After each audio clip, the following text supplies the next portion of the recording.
Opa, Zarama aqui. Rapaziada, o Poco F7 Pro foi lançado no dia 27 de março de 2025, no caso, esse mês que a gente ainda tá nele. Mas com o lançamento do Poco F7 Pro, muita gente veio me perguntar como é que tá o desempenho dele em jogos, para ver se vale a pena comprar ele para jogar. Porque por mais que o processador dele, o Snapdragon 8 Gen 3, já seja conhecido e já esteja otimizado, as pessoas querem ver como é que o sistema da Poco está lidando com esse processador em jogos. Mas eu não tô com ele em mãos. Aí o que é que eu fiz? Eu peguei um vídeo de um gringo que já testou, monitorando FPS e tudo mais, para nós ver como é que ele vai rodar. Mas antes eu vou mostrar umas coisinhas para vocês. Primeiro de tudo, o cara já começa mostrando o Poco F7 Pro para não ter nenhum tipo de dúvida. Mas a segunda coisa é que o Poco F7 Pro não pegou 2 milhões de pontos, como foi mostrado no lançamento. Mas bora para os jogos agora. Começando aqui pelo Genshin Impact. Ele já deixou os gráficos no máximo, mas eu quero avisar uma coisa importante. Ele testou 19 jogos no vídeo dele original. E claro que eu não sou louco das ideias de botar o vídeo dele inteiro aqui no meu canal. Aí eu ia ser muito cara de pau. Eu selecionei alguns jogos que ele testou que eu considero os mais pesados, como é o caso do Genshin Impact, que está rodando agora aí no Poco F7 Pro dele. Vocês estão conseguindo ver os FPS e as outras métricas que estão no lado esquerdo ali. Eu não estou conseguindo ver direito a quantos FPS está rodando, porque está bem pequenininho para mim, porque eu estou narrando por cima do editor, então fica meio difícil para mim. Mas parece que está rodando muito de boa, porque eu não estou vendo nenhum lag, e esquentou. Chegou aí a 43 graus, o pico máximo em questão da CPU. Mas agora bora pro próximo jogo, que eu acho que Genshin Impact foi um pouco de boa. E o próximo jogo é o Carx Street. Eu não quero nem explicar porque eu peguei essa parte do teste dele, porque, pô, o Carx Street ele é extremamente pesado, mas também é extremamente mal otimizado. Então na minha cabeça, como é que funciona? Se tá rodando o Carx Street de boa, mas tem duas métricas ali vermelhas já, então não tá tão de boa assim. Mas se tá rodando o Carx Street, que é extremamente pesado e extremamente mal otimizado, por que esse celular teria dificuldade de rodar outros jogos mais leves e otimizados? Segue a lógica do pai que tem, né? Não precisa explicar muito. Mas em questão de temperatura, rapaziada, eu acho que vai esquentar. Como, infelizmente, eu acho que chegou nas casas dos 40 graus, só que ele não mostrou. Ele foi mostrar e plu, ele cortou. Ele simplesmente não mostrou a quantos graus ficou a carcaça do Poco F7 Pro. E o próximo jogo foi o PUBG, que já não é tão mal otimizado como o Carx Street, mas vocês podem ver que já tem ali uma métrica em laranja, então também já tá muito de boa.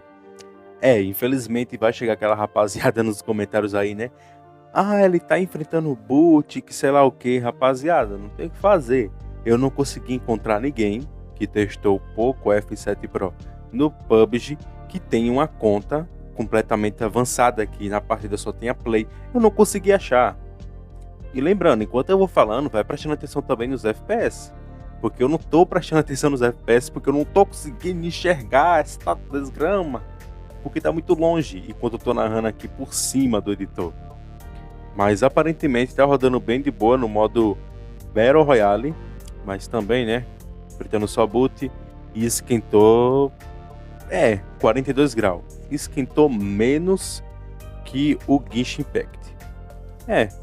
Foi suave. Aí ele foi, jogou mais uma vez, mas dessa vez priorizando os gráficos, porque no outro teste ele priorizou os FPS em 90, porque pelo jeito não liberou aí 120, mas claro que com aquele aplicativo que eu esqueci o nome, muito provavelmente vai liberar os 120 FPS no modo Battle Royale. Mas agora bora para o próximo jogo, que eu acho que é bem pesado também. E o jogo é o Farlight 84. Eu espero que eu tenha falado o nome desse jogo certo, porque desde o início do meu canal eu vivo errando o nome desse jogo.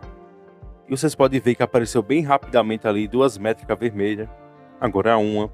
mas os FPS parece que não tá oscilando tanto, pelo que eu tô conseguindo enxergar, porque quem tá vendo melhor é vocês, porque tá com o vídeo deitado e tudo mais. Mas bora pra temperatura, né, para ver quanto é que pegou. Ó, chegou a 43 graus.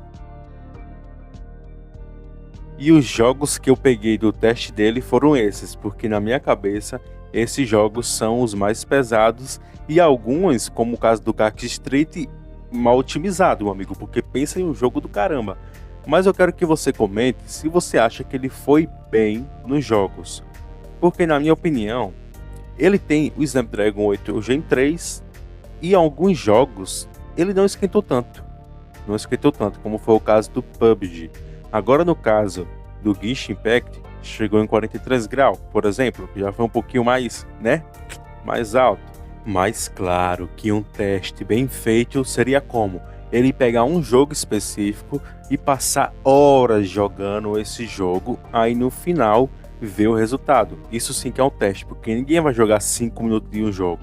E vocês têm que lembrar, dessa vez não tem esse negócio de e vai ter otimização ainda, que sei lá o que. O Snapdragon 8 Gen 3, ele já existe tem um tempo, que é bem diferente do caso do Poco F7, que ainda vai ser lançado, né, que a Xiaomi atrasou porque está esperando lançar o processador do celular ainda. Por isso que ainda não foi lançado o Poco F7 base. Mas o Poco F7 base, ele ainda vai precisar de otimização porque o processador vai ser novo. Já o Snapdragon 8 Gen 3, ele não é novo. Ele já está otimizado. Então qualquer tipo de, sei lá, travamento ou queda e tudo mais, não é, negócio de otimização, já está no mercado aí faz um tempinho bom. Então na lógica, já é para estar otimizado pelo menos 90% dos jogos aí. E eu vou deixar outra informação para vocês. Também tem muita gente procurando aonde comprar o Poco F7 Pro. Bom, eu confio mais na Amazon, só que acontece que não tem ainda Poco F7 Pro na Amazon, não está lá disponível no Brasil ainda. Mas quando tiver, vai no primeiro comentário fixado aqui que eu vou ter deixado o link do Poco F7 Pro. Aí você compra que vai ser direto da Amazon. Quando você clicar, você vai ver que vai mandar você direto para o aplicativo da Amazon. Se vale a pena, se for pelo preço que eles estão prometendo aqui no Brasil, que é de 3 mil e pouco, que é o preço de lançamento, eu acho que vale. Mas não é 3.800, 3.900 não. 3.200 e uns quebrada aí é jogo. Mas é isso, rapaziada. Eu acho que eu mereço a sua inscrição, né? Porque eu tive aqui o trabalho de ir lá na gringa buscar um vídeo que não é do Brasil, que tá com monitoramento e tudo mais. Porque se você for ver, claro, tem alguns YouTubers BR que já tá com o Poco F7 Pro em mão. Só que eles ainda não fizeram o teste de desempenho e alguns, quando fazem, não usa monitoramento nenhum. É aquele negócio tipo, eu acho que tá rodando a tantos FPS. Que porra de teste é esse, irmão? Teste, não existe isso de eu acho que tá rodando a tanto. Tem que mostrar os FPS para dizer, tá rodando a tanto e acabou. Porque ali é um fato, não tem como você debater, argumentar fato. Não existe isso. Então eu fui buscar o vídeo da gringa que tem monitoramento e tudo mais, de um teste mais completo, para mostrar aqui para vocês no BR. E também se você tiver em outro lugar aí, tipo na Espanha, vai que você é espanhol e tá vendo meu vídeo, eu também mostrei para você. Então eu mereço a sua inscrição, o seu like e também hype o vídeo, que me ajuda demais. E eu tô gravando esse vídeo de madrugada, então só por isso eu também mereço mais um like. Mas deixa aí embaixo nos comentários do que você achou do desempenho do Poco F7 Pro e comente se você está interessado em comprar. Mas falado isso, até o próximo vídeo e falou!